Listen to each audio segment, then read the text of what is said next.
new psychological study from the National Institute of Mental Health. Just this morning, along with his longtime psychiatrist. The circle of depression is growing wider, broader. 15% of women suffer from this disorder. Affecting over 20 million Americans. Changes that have occurred in the brain. Abnormalities in the neurotransmitters. Is that a chemical imbalance? Got a problem, they've got a drug. 6 million American kids take prescribed medication. Need psychiatric care. But what if the criminal is mentally ill? The punishment, a form of aversion therapy. 10 minute cures on the show, but I want to Seasonal affective disorder. OCD. Oppositional defiant disorder. Schools criticized for over-prescribing.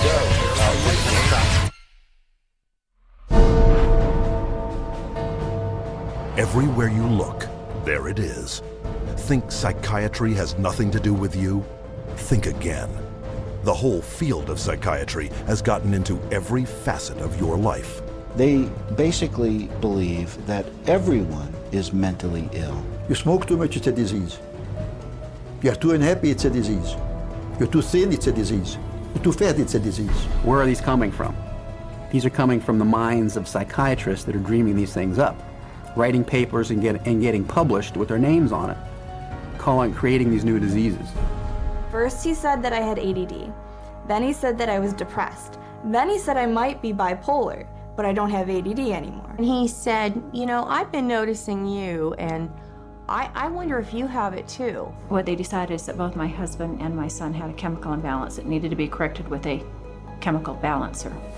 There is not one shred of credible evidence that any respectable scientist would consider valid, demonstrating that anything that psychiatrists call mental illness are brain diseases or biochemical imbalances. It's all fraud. There's no reliability of diagnosis, and there is no science. It's just pseudoscience. It's pretend science. This is one of the most open secrets in all of America in the psychiatric field, that nothing is being done that's legitimate, and they're billing for it.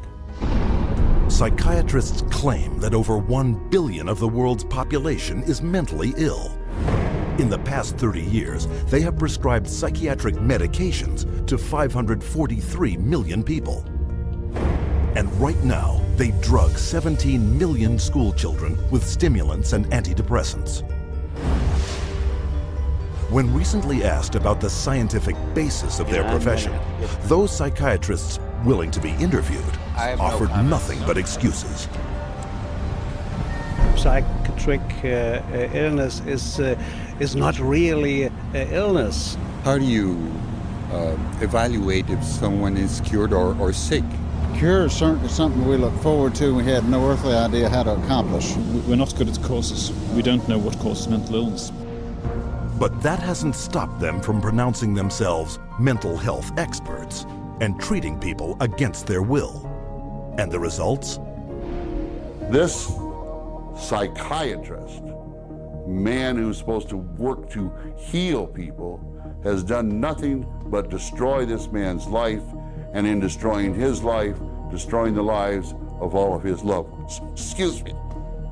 They've damaged and ruined my son, and they've trapped him in a system.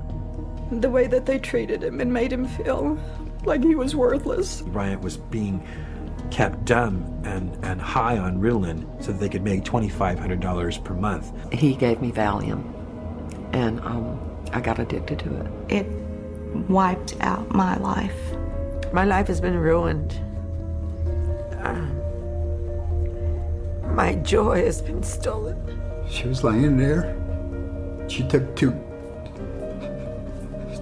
gasps of air and died right there in front of me.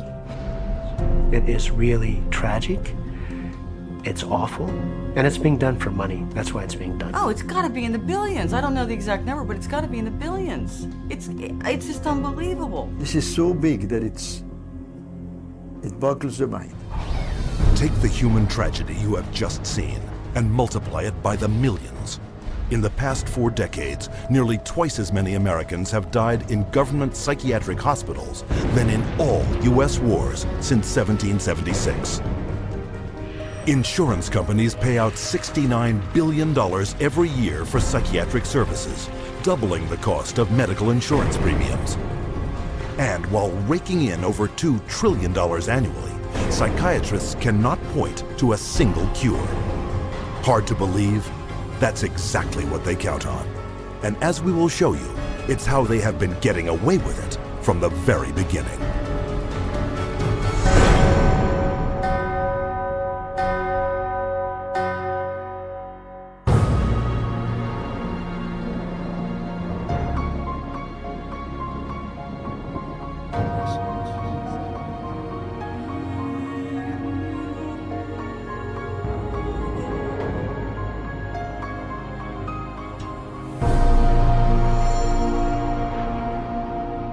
The roots of psychiatry have to do with control, power, and alienation from certain groups of people who were uncomfortable to be around.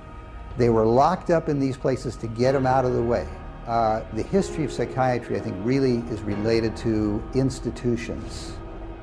Bethlehem Royal Hospital in London was one of the world's first psychiatric institutions.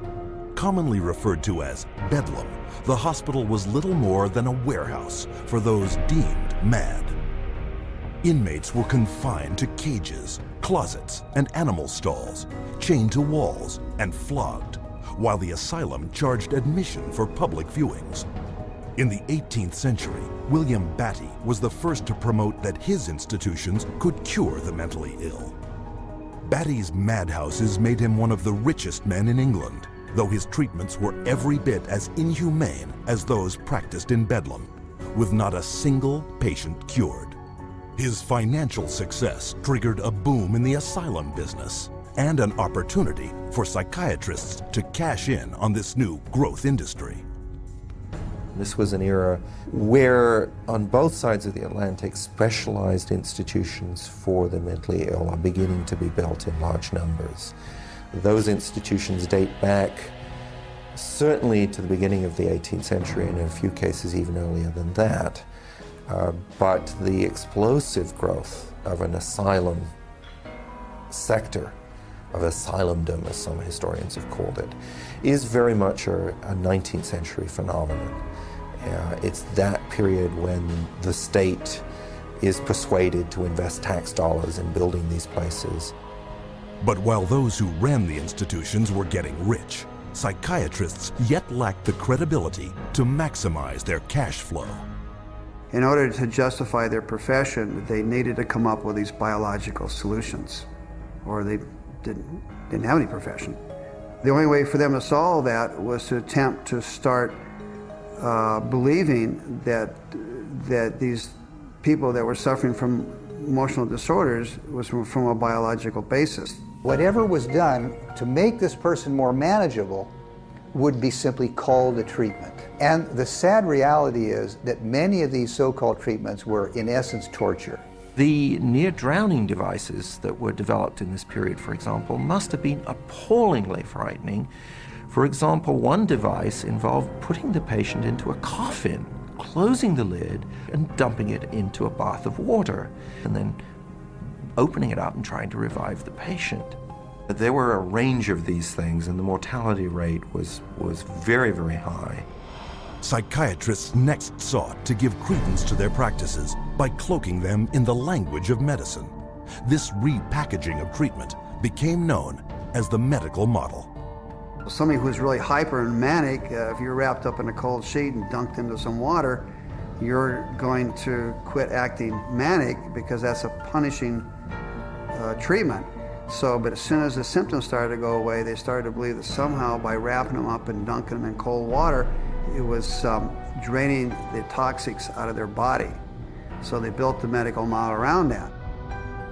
Pushing the biological theory of mental illness a step further, an American, Benjamin Rush, put forth the idea that insanity was caused by too much blood in the head. The cure? Remove the blood by any means possible. Restraint, cold water, bleeding, even terror. And with that, a new medical model was created. Benjamin Rush was probably the most famous American physician of the Revolutionary era.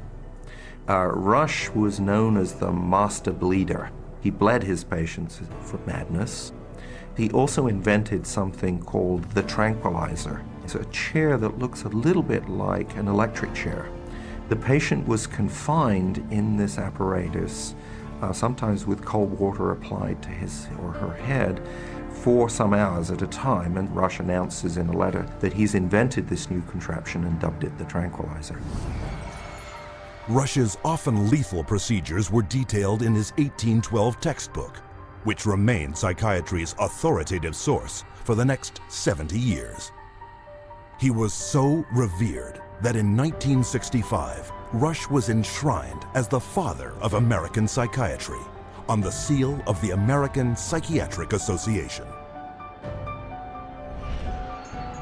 As the 1800s wore on, psychiatry's mounting failures at curing madness threatened their financial bottom line, forcing them to invent new medical models. The cures promised when it was delivered. So by the 1860s and 70s, a growing mood of pessimism was covering Europe and North America, that effectively the new institutions were